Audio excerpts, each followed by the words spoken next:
Similar lang din po siya in concept. Then lastly po, ito po yung tinatawag natin na ballast. So ito po yung parang bato-bato na nakikita natin sa release. So ang trabaho po ni ballast is siya po yung mag-preserve as pundasyon ng release natin. So ano po ang pinagkaiba ng ballast sa graba na makikita po natin sa hardware? Yan. So si ballast po, ang pinagkaiba po niya sa graba is mas malalaki po yung tinatawag na sieve size or average size.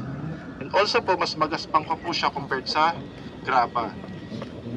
So bakit po? Kasi po kailangan po siya mag-lock sa isa't isa para ma-ensure na solid lang po yung pundasyon ng release natin.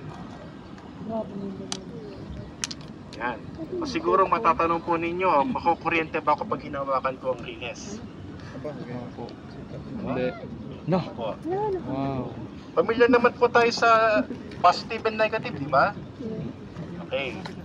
So bale po yung catenary wire na tinuro ko po sa inyo, yan yung nasa taas ng ulo ko, yan po ay positive. Then yung release po natin ay negative.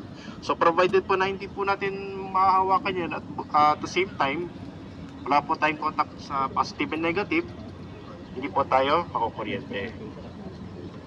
Okay, so balikan tayo dun sa lilim para hindi naman